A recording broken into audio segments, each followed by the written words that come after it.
दरवाजा नेहमी छोटा असतो, कारण जो भक्त त्या मंदिरात वाकून गेला त्याला ब्राह्मणदेव पावलो. जो भक्त वाकून गेलो त्याला देव भेटलो. आणि जो असो गेलो माझ्या एवढं कोण नाही, माझ्या एवढं पेटी वाजवणारं बुवा कोण नाही, माझ्या एवढं गाणारं कोण नाही, आणि माझ्यापेक्षा खूप पडलेत खूपच कितीतरी आहे. या समजून मी काय भजन करतो बुवा, शिकण्याचा प्रयत्न करत असतो. काही गोष्टी मी तुमच्याकडनं पॉइंट असतात ते मी लिहून घेतो की पुढच्या वारीत मला सांगायला मिळेल. मी शिकण्याचा प्रयत्न करत असतो, तुम्ही सुद्धा ते करता, म्हणून तुम्हाला सुद्धा उदंड आयुष्य लाभो. म्हणून रावणाची लंका होती भारी, अहंकाराने दळली ती सारी.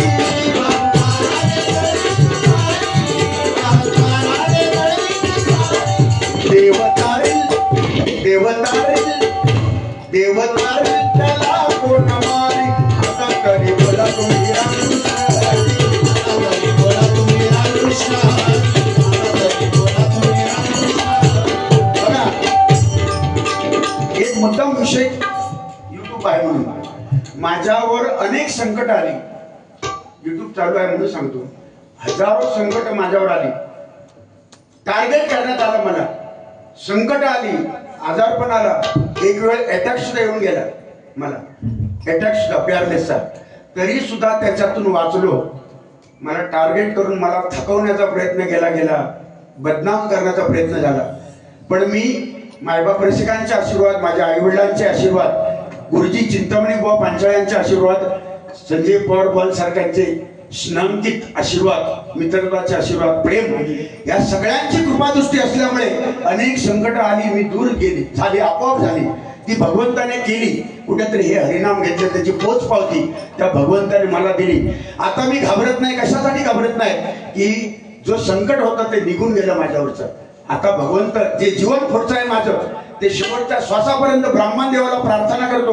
माझा श्वास गळ्यामध्ये तोपर्यंत, नाकामध्ये श्वास आहे तोपर्यंत माझं तुझं भगवंता नामस्मरण माझ्या मुखात राहू दे, माझ्या मुखात राहू दे, माझ्या मुखात राहू दे, एवढी प्रार्थना करून गजराची सांगता करतो. धन्यवाद, धन्यवाद, धन्यवाद, धन्यवाद.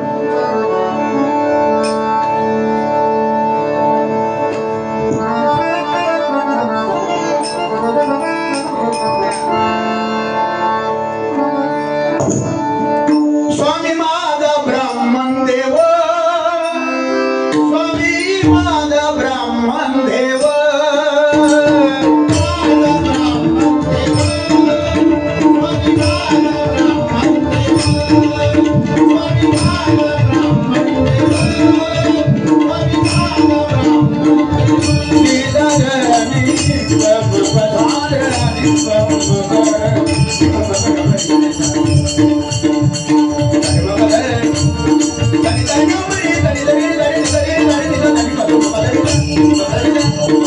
माझा